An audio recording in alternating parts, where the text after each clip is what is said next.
18 नोव्हेंबरचा आजचा आपण एपिसोड बघत आहोत. ठरलं तर मगचं. तर सुरुवातीला हॉस्पिटलमध्ये चैतन्य, प्रतापराव, अर्जुन आणि सायली चौघेही हॉस्पिटलमध्ये आलेले असतात मधुभाऊंकडे.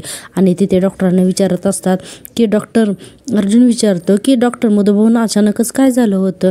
त्यावर डॉक्टर म्हणतात, आत्ताचा ट्रिगर माहीत नाही आहे, पण कोमामध्ये असणाऱ्या पेशंटचे व्हायटल वरती खाली होऊ शकतात. तसं आता काही काळजी करण्याचं कारण नाही,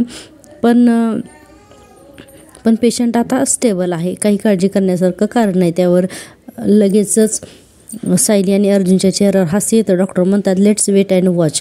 त्यावर सायली म्हणते की मधुभाऊंची प्रकृती आता स्थिर आहे, हेच माझ्यासाठी खूप आहे, दिव्याईच पावली, असं म्हणून दिव्याईचे आभार मानत असते. त्यावर अर्जुन म्हणतो, डॉक्टर, मधुभाऊंची आत्ताची कंडिशन आणि आधीची कंडिशन यामध्ये एक्झॅक्टली काय फरक आहे?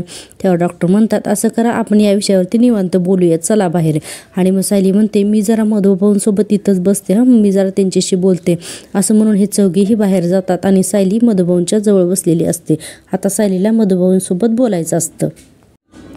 सायली मधुभाऊंसोबत बसते आणि मधुभाऊंकडे पाहते आणि मधुभाऊंना म्हणते, मधुभाऊ, किती घाबरलो होतो तुम्ही मला मधुभाऊ. तुम्हाला जर का काही झालं असतं तर मग मी काय करायचं होतं, मी कसं जगायचं? तुम्हाला आधीच सांगून ठेवते, शपथ आहे तुम्हाला माझी, मला सोडून कुठेही जायचं नाही. आणि खूप झालं हे असं हॉस्पिटलमध्ये झोपून राहणं, आता लवकरात लवकर बरं व्हायचं आणि आश्रमात जायचं. सांगा ना, व्हाल ना बरं लवकरात लवकर मधुभाऊ तुम्ही बरे. असं म्हणून सायली रडत असते. स्वाभाविकच आहे, तिला खूप वाईट वाटत असतं मधुभाऊंसोबत की असं घडलेलं आहे म्हणून. त्यांची परिस्थिती सायलीला बघवत नसते आणि सायली नजर टाकते त्यांच्या चेहऱ्याकडे. तर मधुभाऊ पटकन त्यांच्या डोळ्याच्या पापण्या ज्या आहेत तर त्या मिटवतात आणि उघडतात. डोळ्यांच्या पापण्याची उघडझाप एकदा करतात आणि सायली हे बघते. पहिल्यांदा तर सायलीला वाटतं की हा भासच आहे. मग सायली म्हणते की मधुभाऊ, तुम्ही डोळ्याची उघडझाप केलीत का? हा माझा भास आहे की हे खरंच आहे? मला भास झाला का मधुभाऊ, तुम्ही खरंच डोळ्यांची उघडझाप केलीत का मधुभाऊ, सांगा ना. असं म्हटल्यानंतर मधुभाऊ पुन्हा एकदा डोळ्यांची उघडझाप करतात आणि सायली म्हणते, मधुभाऊ, माझी वेडी अशा म्हणून कदाचित मला हा भास झाला असेल. पण काय हो मधुभाऊ, तुम्हाला पण माझ्याशी गप्पा मारायच्या वाटतात का? असं म्हणून सायली पुन्हा त्यांच्या चेहऱ्याकडे बघत असते. तर पुन्हा एकदा मधुभाऊ डोळ्याच्या पापण्या ज्या आहेत तर त्या मिटवतात आणि उघडतात. हे सगळं बघून सायलीला खूपच आनंद होतो. सायली अतिशय अग्रेसिव्ह होऊन म्हणत असते की मधुभाऊ, तुम्ही खरंच मला प्रतिसाद देत आहे. म्हणून सायली इतकी आनंदी झालेली असते की तिला आता काय करावं काय नाही. मधुभाऊ, तुम्ही हो म्हणालात का? पापड्यांची उघडझाप झाली म्हणजे तुम्ही हो म्हणालात का मधुभाऊ? म्हणून आनंदाने खूप हसत असते आणि म्हणत असते, मला वाटते ते बरोबर आहे ना मधुभाऊ, तुम्ही उत्तर देताय ना माझ्या प्रश्नाचं. आणि सायली असं बोलते तोपर्यंत मधुभाऊ आणखीन एकतर डोळ्याची पापणी उघडझाप करतात. सायली इतका आनंद होतो की तिचा आनंदच मावत नाही. ती अतिशय हसत असते आणि पटकन मधुभाऊंच्या रूममधून बाहेर येते. तर बाहेर प्रतापराव, चैतन्य आणि अर्जुन उभारलेले असतात. ते म्हणते, अहो बाबा, मधुभाऊ आत्ता माझ्याशी बोलले. सगळेच म्हणतात हां. तर सायली म्हणते, हो, म्हणजे शब्दांनी नाहीत बोलत आहेत, पण पापण्यांची उघडझाप करून मला प्रतिसाद देत आहेत. आणि एखाद्या प्रश्नाचं उत्तर जर हो असेल ना तर पापण्यांची उघडझापसुद्धा करतात. अर्जुन म्हणतो, सिरियसली? आणि म्हणतो की तू खरंच बोलतेस ना? तर सायली म्हणते, हो. आणि मग सायली अर्जुनचा हात धरून त्यांना मधुभाऊंच्या रूममध्ये घेऊन येते आणि म्हणते, बघा आता मी मधुभाऊंशी बोलते तर आता तुम्ही पहा. मग सायली बघते आणि म्हणते, मधुभाऊ, आम्हाला इथे सगळ्यांना पाहून आनंद झाला आहे ना? आणि सगळेजण मधुभाऊंकडेच चेहऱ्याकडे बघत असतात की आता मधुभाऊ कसा रिप्लाय देतात ते सायली विचारत असते. पण इथं ना थोडंसं मधुभाऊंनी टेन्शन वाढवलं आहे. मधुभाऊ इथे पटकन रिप्लायच देत नाहीत. अर्जुन बघतच राहतो आणि अर्जुन म्हणतो, सायली, त्यांचे डोळे हालत नाही आहेत ग अजिबातच. तुला कदाचित मधुभाऊ कोमात आहेत ग. मला वाटते ना की त्यांची बॉडी मुवमेंट्स होणं शक्यच नाही आहे ग. आता चैतन्य, प्रतापराव सगळेजण पाहत असतात. प्रतापराव म्हणतात, सायली, अगं बेटा, मला वाटतं ना की तुला भास झाला असेल. पण सायली म्हणते, नाही बाबा, मला भास नाही झालेला. आणि म्हणते, मधुभाऊ उठा ना, सगळ्यांना सांगा ना हा माझा भास नाही आहे. तुम्ही मला उत्तर देताय, तुम्ही मला प्रतिसाद देताय, तुम्ही माझ्याशी बोलताय. मधुभाऊ बोला ना. आणि त्यानंतर चैतन्य, अर्जुन, प्रतापराव सगळे पाहत असतात. आणि आता सायली म्हणते, मधुभाऊ पहा, आता आम्हाला इथे बघून सगळ्यांना आनंद होतोय ना, बोला ना मधुभाऊ. आणि मग सगळेजण पुन्हा एकदा मधुभाऊंच्या चेहऱ्याकडे बघतात. तर मधुभाऊ आता डोळ्याच्या पापण्या पटकन मिटून प्रतिसाद देतात. आता सगळ्यांना खूपच आनंद होतो. सायलीचा तर आनंदच गगनात मावत नसतो. पुन्हा एकदा मधुभाऊनी प्रतिसाद दिला म्हणून चैतन्य म्हणतो, आई शपथ वहिनी, मधुभाऊ खरंच प्रतिसाद देत आहेत ग, मी डॉक्टरांना बोलून आणतो. म्हणून चैतन्य पळतच जातो आणि डॉक्टरांना बोलून आणण्यासाठी जात असतो. इकडे प्रतापराव म्हणतात, अर्जुन अरे माझा विश्वासच बसत नाहीये. मधुभाऊनी सायलीला उत्तर दिलंय. तर अर्जुन म्हणतो, हो डॅड बघा ना सायली. मधुभाऊ असा आनंदाने हा सुद्धा बोलत असतो. सायली म्हणते, मधुभाऊ तुम्हाला सुद्धा आश्रमात परत यायचे ना, तुम्हाला आठवण येते ना आश्रमाची. तर मधुभाऊ आणखीन एकदा डोळ्यांची उघडझाप करतात. आता सायलीचा आनंद तो अजिबातच मावत नसतो. तेवढ्यात तिथंच डॉक्टर येतात आणि डॉक्टर तिथं चेक करायला लागतात. आता दवाखान्याच्या बाहेर आल्यानंतर अर्जुन म्हणत असतो, मधुभाऊंमध्ये खूप मोठी इम्प्रूव्हमेंट आहे, हे खूपच छान. सायली म्हणते, पण त्यांची जेव्हा तब्येत बिघडली होती ना, तर मला खूपच भीती वाटत होते. अर्जुन म्हणतो, डॉक्टर म्हणत होते की त्यांचं वायटल इम्प्रूव्ह व्हायला काय ट्रिगर झालं माहीत नाही, पण मला एक सांग, तू जेव्हा मधुभाऊंना भेटायला गेलीस आतमध्ये तेव्हा ते ठीक होते ना? सायली म्हणते, हो बरे होते. मग अर्जुनला प्रश्न पडतो की मग तू त्यांच्याशी असं काय बोललीस की मग लगेच सायलीला आठवायला लागतं की DNA टेस्टप्रमाणे सदा लोखंडे माझे बाबा आहेत म्हणे, पण माझं मन नाही हो मानत आहे. खरंच हे सदा लोखंडे माझे आई बाबा असतील का हो? असं सायलीने प्रश्न विचारलेला असतो मधुभाऊंना. मग सायली म्हणते अर्जुनला की हो, मी त्यांच्याशी ना आई बाबांबद्दलच बोलले, म्हणजे मी माझं मनच मोकळं केलं मधुभाऊंसोबत. सगळं बोलले आणि मगच मधुभाऊ अस्थिर व्हायला लागले, मग त्यांची तब्येत बिघडली. आता अर्जुन विचार करायला लागतो या सगळ्या गोष्टीचा आणि म्हणतो की तुझे आई बाबा कोण आहेत हे मधुभाऊंना माहिती आहे, आणि जर का ते लोखंडेच असतील तरीही त्यांना माहिती असेल. आणि सायली म्हणते, आणि जर ते लोखंडे नसतील तर तेही मधुभाऊ सांगू शकतील ना. असं म्हणून दोघे एकमेकाकडे बघतात आणि सायली म्हणते, आपण जर आईबाबांना त्यांच्यासमोर आणलं तर?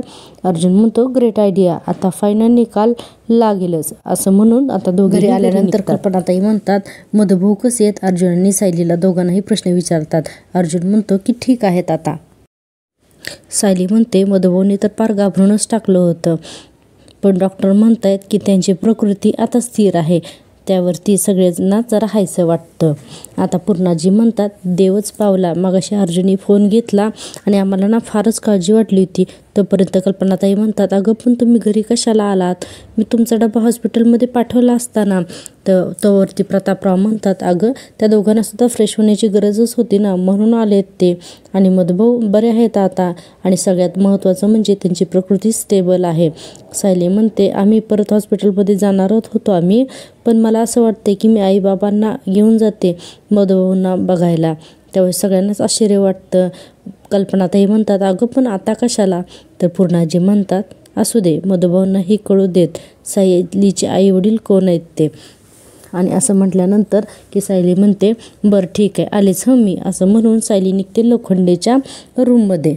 आता इकडे मैनावती जी आहे ती म्हणत असते, हे ईशिया, इतक्या विश्वासाने त्या सुभेदारांचा विश्वास कमवला होता, तुमच्या या गोष्टीमुळं ना सगळं पाणी पाणी झालं, आता रिकाम्या हाताने आपल्याला घरी जावं लागेल. तर सदाशिव म्हणतो, नाही मैने, नाही, असं होऊन चालणार नाही.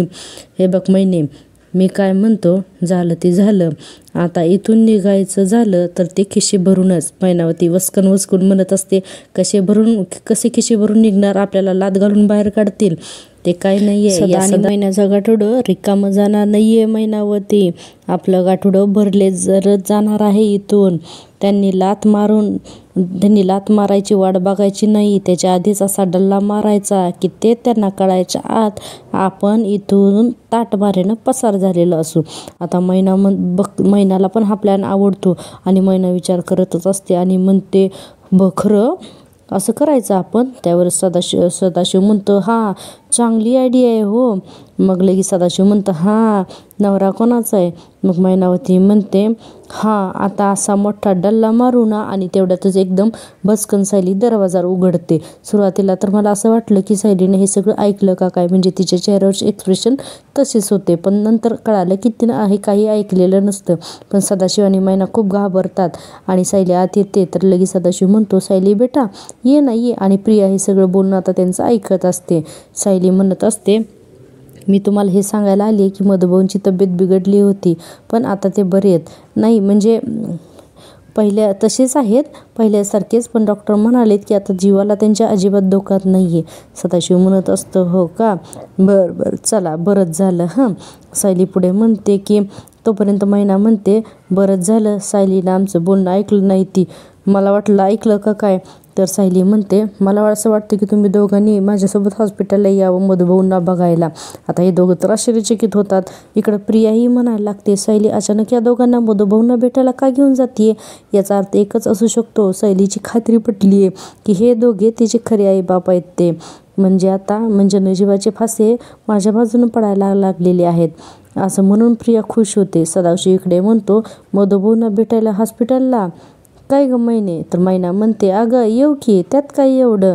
अगं ज्यांनी आमच्या पोरीला वाढवलं, एवढं छान शिकवलं, पोटच्या पोरीसारखं जपलं, त्यांना भेटायला यायला आम्हाला काय प्रॉब्लेम असणार आहे. काहीच प्रॉब्लेम नाही, येऊ हां आम्ही येऊ. मग सायली म्हणते, चला मग लगेच निघूया. मैना म्हणते, आत्ता. सायली म्हणते, हो. सदाशिव म्हणतो, ठीक आहे जाऊया. आणि आता हे दोघे हॉस्पिटलला जाणार आहेत. दुसरा सीन दाखवलेला आहे की जो सचिनचा. सचिन म्हणत असतो की अरे अस्मीची एवढी मिस कॉल आणि मेसेज तो फोन बघून म्हणत असतो, आता काय झालं हिला असं म्हणून तो तिला फोन लावतो. फोन म्हणजे डायरेक्ट व्हिडिओ कॉलच लावतो. इकडं अस्मिता फोन उचलते आणि लगेचच सचिनशी बोलायला लागते आणि म्हणते की फायनली आला बाबा याचा फोन. सचिन म्हणतो, हाय ब्युटिफुल. अस्मिता म्हणते, कसं आहे सचिन, मला मिस करतोस ना. सचिन म्हणतो, अरे वा, मी तुझे एवढे कॉल्स घेतले नाहीत तरीही तुझा मूड चांगला आहे. आता हे दोघं जण बोलत असतात, हा कॉल नक्की माझ्याच बायकोला लागलाय का. सचिन म्हणतो. अस्मिता म्हणते, तू गायब असण्याची मला ना सवयच लागली. बरं ऐक ना, आज मम्मा आणि डॅड आपल्या घरी येणार आहेत. आई केव्हापासून बोलत होते ना, त्याला आज मुहूर्त लागला. सचिन म्हणतो, अरे वा ग्रेट, माझ्या आईबाबांना गप्पा मारण्यासाठी कोणाची तरी कंपनी मिळते, नाहीतर तू आणि मी घरीच नसतो, त्यामुळे ते दोघं कंटाळत असतील ना. आणि अस्मिता म्हणत असते, तू टोमणा मारतोयस का मला की मी नेहमी कशी माझ्या माहेरी असते असं म्हणणं आहे का तुझं. तर तेव्हा सचिन म्हणतो, अजिबात नाही, पण हा जो तुझा सूर लागलाय ना तो करेक्ट अस्मी दीक्षितचा लागलाय. आता मला पटलं. आता सचिन म्हणत असतो, हा कॉल माझ्या बायकोलाच लागलाय. आणि सचिन एवढं बोलतोय आणि हसत असतो आणि त्याच वेळेस नेमकं साक्षी त्या रूममध्ये येते. अस्मिता म्हणते, पुरे आता इथं घरात किती टेन्शन चालू आहेत, त्यामध्ये माझे हार्मोन्स वर खाली होत आहेत, माहिती माझी किती चिडचिड होते ते. त्यावर सचिन म्हणत असतो, अस्मी चिडचिड अजिबात करायची नाही. तुला माहिती आहे ना की आपल्याला हसरं बाळ हवं आहे का नाही. मग त्याच्या आईने सुद्धा नेहमी हसतच राहायचं. काळजी घे आणि पूर्णाजी जे तुला सांगतायत ते सगळं ऐकायचं, ओके असं म्हणत असतो सचिन. अस्मिताशी बोलत असतो तोपर्यंत साक्षी रूममध्ये ऑलरेडी आलेली असते आणि साक्षी विचार करत असते की सचिनचा नक्की व्हिडिओ कॉल चालू आहे की ऑनलाईन मीटिंग. साक्षी विचार करून आता इकडे हॉस्पिटलमध्ये सायली तिच्या आईबाबांना घेऊन येते आणि ओळख करून देते, मधुभाऊ हे माझे वडील सदाशिव लोखंडे आणि ही माझी आई मैनावती लोखंडे. आता साक्षी या दोघांना हॉस्पिटलमध्ये घेऊन येऊन त्यांची ओळख करून देत असते. अर्जुनसुद्धा तिथंच असतो आणि लगेच सदाशिव हात जोडून म्हणतो, मधुभाऊ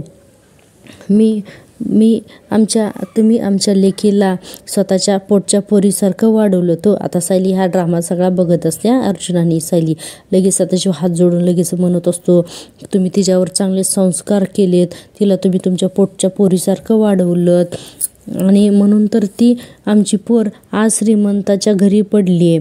सून म्हणून आहे, ती श्रीमंताच्या घरची सून आहे.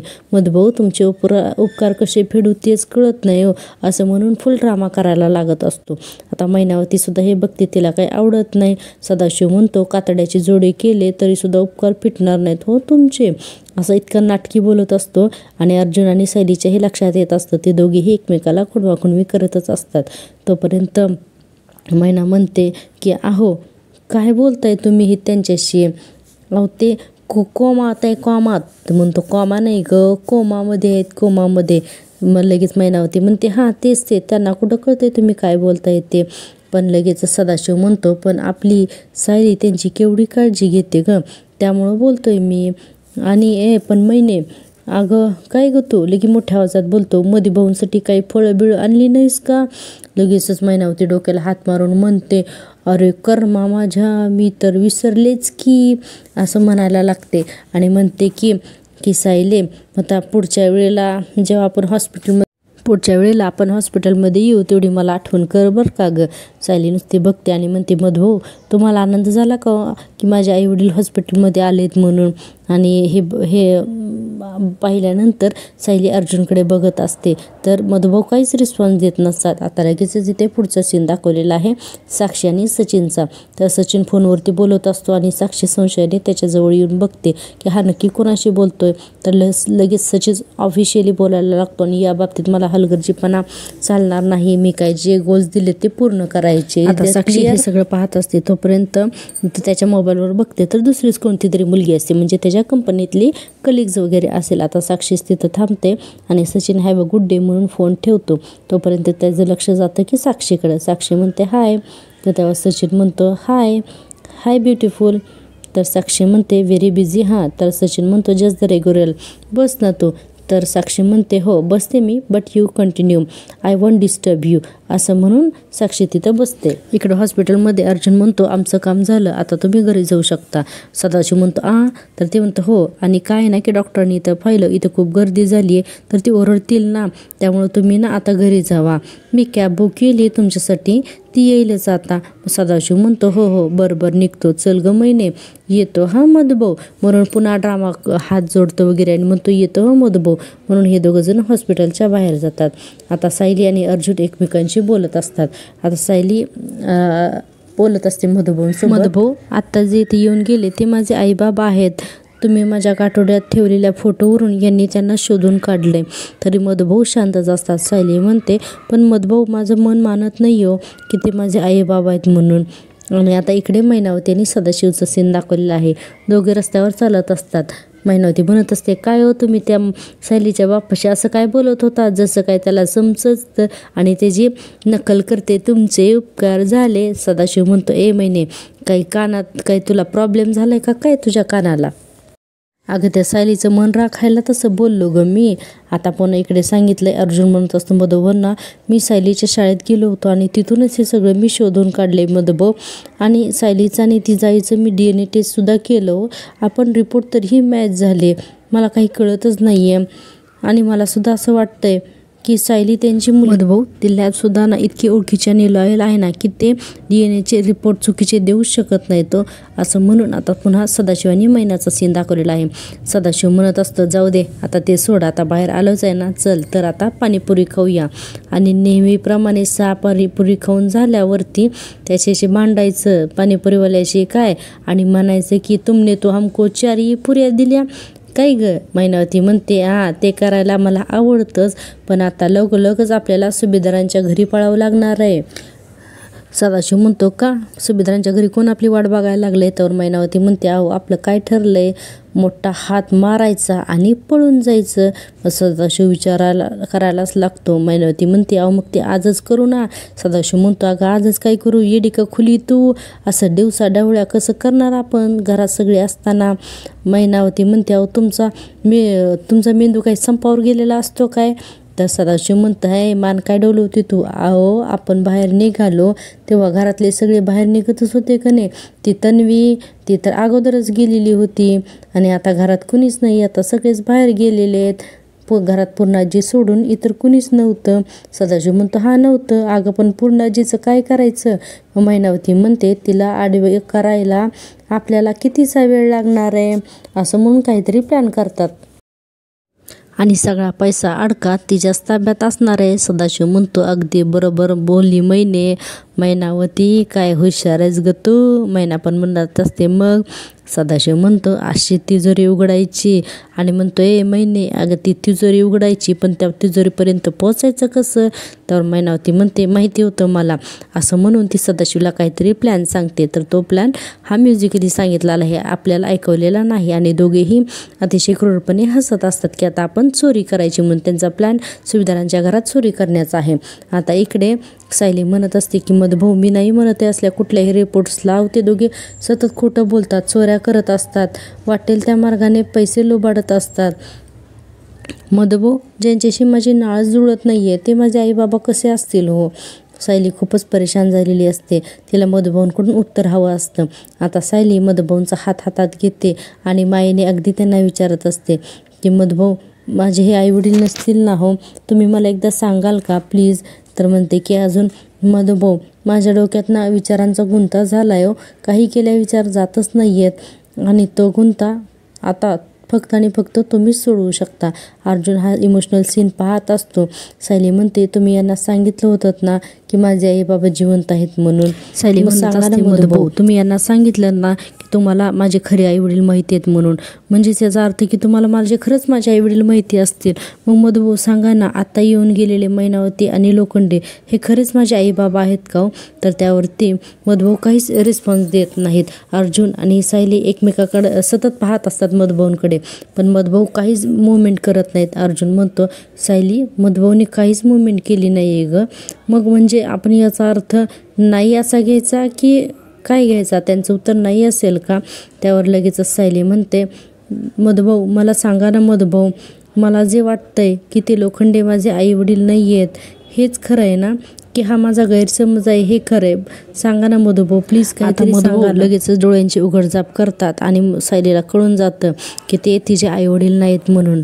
आणि आता सायली म्हणते, मी पुन्हा एकदा खात्री करून घेते मधुभाऊ की DNA रिपोर्ट जे आहेत तर ते चुकीचे आहेत ना. त्यावर मधुभाऊ पुन्हा डोळ्याच्या पापण्या मिटवतात. आता सायलीला इतका आनंद होतो, ती रडतही असते आणि हसतही असते.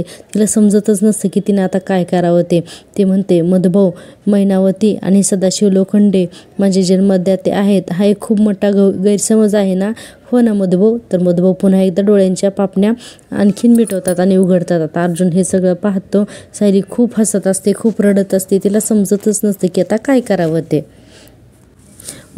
सायली लगेचच थँक्यू मधुभाऊ थँक्यू म्हणून त्यांच्या अंगावरती पडते आणि खूप रडते. आणि लगेचच अर्जुनला म्हणते, बघितलंच ना तुम्ही, ते दोघेजण माझे आई वडील नाही आहेत आणि आणखीन कुठला पुरावा हवा आहे तुम्हाला?